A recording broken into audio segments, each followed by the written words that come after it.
What if I told you that there is a brand new custom autumn palette, a way to stop making boring mixes, a way to feel inspired by your colors, and to use the paints that you swatched and tucked away in the corner? It's simpler than you think, and in this video I'm going to share my autumn 2025 palette, plus a few ways that you can create your own beautiful custom autumn palette from the colors that you already own. And I've even created a free guide for you that I'll leave linked in the description. The point of this is that sometimes the best way to spark creativity and to actually create art and enjoy your supplies isn't to buy something new, it's to use what you already have in a new light. I'm going to be sharing all my insights from my autumn palette, but you can apply this to any theme that you have in mind. First step for me was to have a rough idea of what I wanted to get out of this palette. So I knew that I wanted to pick out colors that I haven't used quite enough, colors that I was perhaps excited about when I got them at first, but you end up going back to your default favorites. At least that's what I do, and I use the same 3 to 5 colors all the time. So I wanted to branch out and use different colors, but I also wanted to have it be a versatile palette that could stand on its own. So a palette that I could take urban sketching, or I could paint with in my studio. And obviously, of course, it can't just be a super foreign, really random set of colors. For me, it also needs to include colors that I know I enjoy using, so that I don't completely shy away from using the palette altogether. So it's a nice balance between something that's a little bit different and a bit of a challenge, but also has some comfort and is versatile. That's my aim, and a really good place to start. And then we continue on to really fun parts. In one hand, you can just vaguely think about the rough colors that come to mind when you think of autumn and seeing if you have them. But then what I also did was looking through all my colors, trying to figure out which ones look autumnal to me, because I feel like I have some things at forefront of mind, but actually in looking through my colors, I was able to get a bit of a better idea and some new discoveries that I wouldn't have otherwise thought of. Because this is the point, I'm bringing out colors that perhaps I'm not using enough, I'm not thinking about enough, and putting them into this palette so that I can use them. Of course, the other thing was drawing inspiration from my surroundings, looking around and seeing all the beautiful autumnal colors and trying to figure out which one of them actually represent watercolor colors. Like, am I seeing a Quin Gold hue? Am I seeing a new gamboge? What kind of reds am I seeing? What kind of purples, browns? Like, all these beautiful colors, what is the watercolor equivalent of them? In my membership each month, we have Zoom sessions where we create together or do little projects together.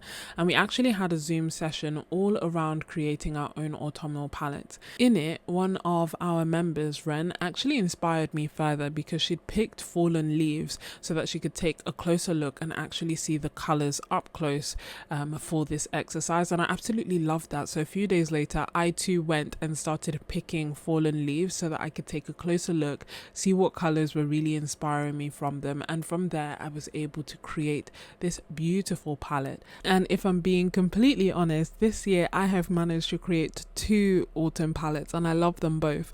The first one I actually sent out as watercolor samples to my Happy Mail tier art members, and I absolutely loved putting it together, swatching it with everybody live on YouTube.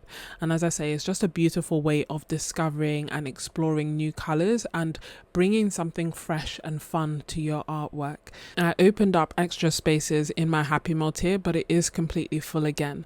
That being said, I do have space in my studio tier, and if I'm being completely honest, the secret sauce, the thing that has improved my art, that has kept me consistent, has made me enjoy my art, and has made a pivotal difference in my artwork this year, has been having a community. I feel like that is just so incredibly important, and it just makes creating art so much more fun. So if that's what you would benefit from, if you've enjoyed my videos and they've made a difference, then trust me when I say that you will love my membership. When you join, you'll also get access to my color workshop, my reference packs, art challenges, and the Zoom sessions where we create together. Last month we had so many people join. I'm talking more than 10x, and I think that in part it's because I'm getting better at explaining what it is that I'm actually doing at the membership, and thus the right people, aka you, are like, oh, I would enjoy that, and are joining it. So that's why I'm mentioning it again, especially because if you enjoy these kind of videos, then you'll definitely enjoy my membership. I will leave it linked in the description, as well as the free guide that I've created and my mailing list, so that if you don't want to miss anything in the future, like the free color workshop that I did,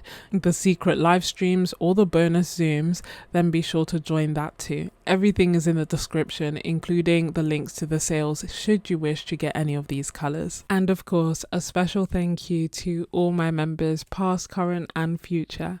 I'm swatching out everything inside my Etcher Everyday Sketchbook, which is cold pressed and 100% cotton, and I'm using my Szmal Quill Brush to swatch as well. Now this very first colour is Michael Hardin's Quin Gold, which is made up of PY150 and PR209. The thing is, if I'm being completely honest, I love Quin Golds. I love PY150, which is nickel as a yellow as well. So this is kind of like a little bit of a cheat color, but hear me out. I usually gravitate towards my Szmal or my Daniel Smith when it comes to the Quin Gold. And so it made sense that I should use this as an opportunity to branch out and try some different Quin Golds, equally beautiful. Yes, I still love the hue, but also just making use of the other beautiful colors that I have that I am not quite using enough. Quin Gold shines as a beautiful yellow that easily makes really nice natural looking greens, especially if you mix it with like a warm blue, like an ultramarine blue or an endanthron blue. Chef's kiss, beautiful color. Then the next color that I picked out is Schmincke's Cadmium Yellow Light PY35. I must admit, this is a very different color for me. I tend to have a lot of cadmiums, but I don't tend to use them as much because they tend to be opaque or semi-opaque, and I tend to prefer, especially right now, semi-transparent or transparent colors because they just layer easier for me and I'm just able to use it a bit easier. That being said, I know that there's beauty in opaque colors. After all, I love gouache, and so this is a nice way to introduce me to starting to gently use opaque watercolors. Next we have another Schminke color, and this one is Yellow Ochre PY42. Now I have to admit, this is a color that I added in part because my members suggested it. When we actually did our session putting together these colors, after I did make a few changes, but I did also try to stick to some of the suggestions that were made, and this one was one of them. And I appreciate, I understand, and I definitely see yellow ochre colors when I'm looking around for autumn, so it is a just color. It is a color though that I must admit I don't use enough. I don't use much. In fact, it's like a running joke in the membership because I added PY43 into the favorites palette. And I just didn't get it. I just can't make nice greens with it. I like the hue itself. I just haven't quite figured out how to use it, but I will because I like the color. I like the way it looks. Then next we have Sennelier's Chinese Orange, which is made up of PY150, PR209 and PBR23. And it is a really lovely transparent orange. It makes beautiful greens. It makes beautiful glazes. It's just a really nice color. Again, it's one that I don't use enough. If you look at my palettes, I think this is one of the very few that I have made myself where there is an orange inside it, and therein lies the beauty of this challenge. Because as much as I like the color, I only bring it out when I'm deliberately doing certain mixes or when I'm swatching to show that it's a beautiful color, but this palette gives me the opportunity to use it more so in my art as is. The next color that we have is Holbein's Pyrrole Rubin, which is PR264. This is a beautiful, beautiful, beautiful red. It is an actual red and one of the very few reds that I tend to have in my palettes. Usually I will have a Quin Magenta, like a pink color basically, and use that as my red. But it's actually through doing this experimentation and trying to put different colors together that I slowly but surely started discovering that I actually do like this red. It makes really beautiful purples. It makes wonderful oranges if you want them, and it's a true red. And the reason that I say that doing this challenge kind of opened my eyes to it is because we were putting together a favorites palette and just a number of different palettes, and I noticed, actually I didn't notice, Derwood noticed that I kept picking the same red, which was this Pyrrole Rubin, but I hadn't taken note of the fact that it was the same pigment, PR264, and now I know, and now I have a red that I can add to my palette, and I took it with me to my Italy palette as well and my artist toolkit, and it's been a really wonderful addition. This is a new color that I've added, new to me, new to my palettes. I even added it after we did the Zoom session because I really wanted to explore trying to add a few different colors. And this is Magello's Aurora Red. It's made up of PB29 and PR122, and it is a beautiful color. There are other colors that of course have similar mixes, because essentially PB29 is ultramarine blue and PR122 is quin magenta, and so you could mix something similar, but I feel like usually when I've seen these mixes they are purple as opposed to this nice deep almost burgundish red that also granulates. It's just a really lovely mix. And one of the things that I love about knowing a little bit about pigments is that I can look at something like this and think about the colors that I already have and try to make this mix. Whereas before I would have probably mixed ultramarine blue and quin magenta to just make purple. Now I know that if I want a deep, nice red like this, that is possible with just having those two colors. Next, we have Rosa Gallery's Quin Violet, which is made up of PV19 and PB15. It is just such a bright, punchy, beautiful purple that to me, it felt like it had to be inside this palette. I was tempted to add like a Perylene Violet kind of color, something that's a little bit more muted. But ultimately, one of the beauties of doing palettes like this is looking at colors through your own artist eyes. So I know that you making your own palette will have something that's completely different to mine, and for me having a brighter purple because I was going to balance it off with a darker purple made sense, and I just love the addition of this. The next color that I have is Rosa Gallery's Violet Black. It is made up of PV19, PBK7 and PR108. This is a really nice dark granulating violet. It kind of is part of the reason why I felt like I didn't need to have a Perylene Violet, because I had this moody color instead. And as you can see, it granulates beautifully, and it's another color that's just really nice in mixes despite having so many pigments inside it. And next we have a beautiful blue, which is Rosa Gallery's Indanthrone Blue PB60. I love PB60 and I love ultramarine blue, and I class them together because to me the colors are sometimes quite similar, with ultramarine granulating but PB60 Indanthrone Blue not granulating, but being like a nice dark rich blue that you can also water down and make it a little bit lighter should you wish.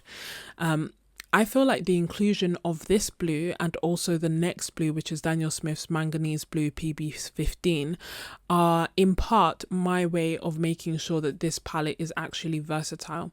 This blue mixed with some of the browns that will come later make beautiful like darks, like black colors. It will make me beautiful greens when mixed with the Quin Gold or the Cad Yellow Light.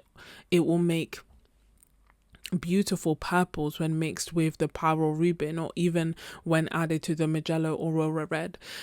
The Manganese Blue, which we're swatching now by Daniel Smith, will give me a beautiful sky blue instantly. So automatically, just by adding these two colors, which may or may not be autumnal depending on how you look at them, I'm able to use this palette for anything and everything that I want to create. And that is one of the key ways that I go about creating these themed palettes. A lot of the time I'm thinking about, if I have the primaries, but I have the themed version of the primaries, I have versatility. Does that make sense?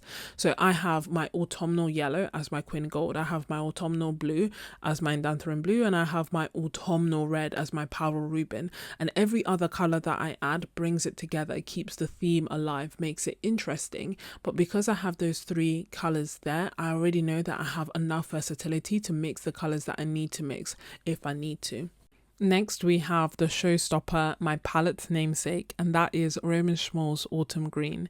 It is made up of PG26, PY150 and PR122, and it is a beautiful green. It does all the work for me. It granulates in a stunning way. I literally can see trees with this color made up of this color, and it is just a really lovely color that actually I use irrespective of the season, but obviously it's called autumn green, and so I had to add it.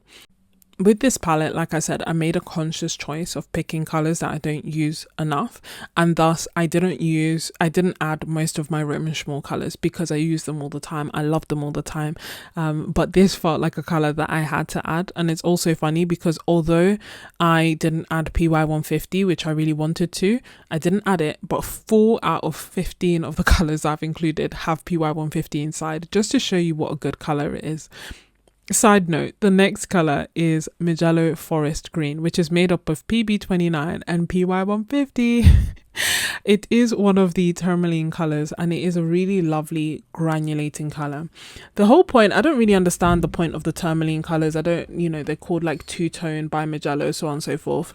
My take on it is that if you look at the colors as is, they are lovely colors standalone. I don't see the significance of the tourmaline. A lot of the colors in this range don't actually have that much granulation, don't have two tones. And so it's one of the sets that I would get if you like the colors as is, but I wouldn't get it if you're specifically looking for granulating colors. One of the few but beautiful granulating colors in that range is the forest green that we just swatched out. Another color that I really like, but you will see doesn't really have much granulation, but it's still really nice and very autumnal for me, is Mugello's Tourmaline Van Dyke Green, which is made up of PG7 and PR101. And as you can see, it's a beautiful color, but I wouldn't say it's particularly two-tone or particularly heavily granulating. These are the 34 colors included in the tourmaline range, which I did send out to my members during July to celebrate our 3-year anniversary. But as you can see, the colors are pretty, and there are some that, yes, have two tones, but it's not the vast majority of the range. So I thought you would enjoy seeing it just as a heads up. That being said, Aurora Red, Forest Green and Van Dyke Green that I've included in my palette are from this range. The next color that we have is Rosa Gallery's Caput Mortem PR101.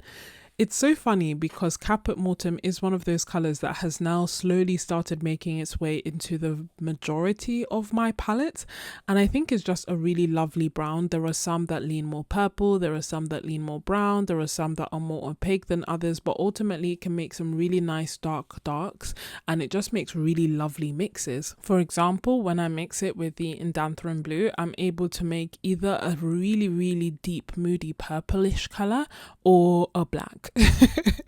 or a grey, it just makes really lovely mixes. Same goes for the final color, which is Mugello's Mahogany Brown, which is another PR101.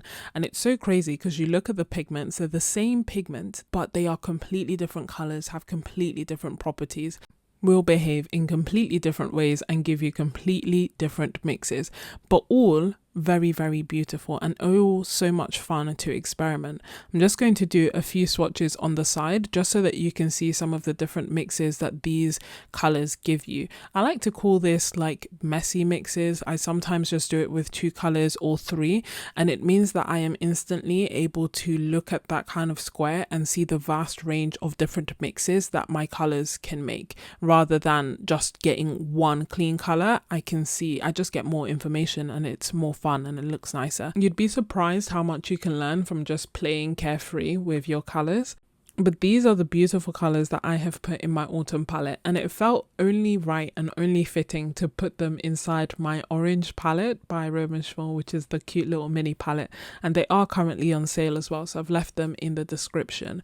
But I'm curious to know if there are any essential colors that you would add to your own autumn palette. Now, if you're still watching, you are a real MVP, and I really appreciate you. You're the person who lets me know I'm not talking to myself. You're the person who makes this feel like a community, and you are incredible. So if you're still watching, let me know that you're still watching by suggesting a theme for a next palette. And you never know, I may just do it. I'm working on a really cool video putting together the top 10 best watercolor brands. Almost a year ago, I asked you what your favorite watercolor brands were, and I think I got like 300 responses, all ranked first place, second place, third place.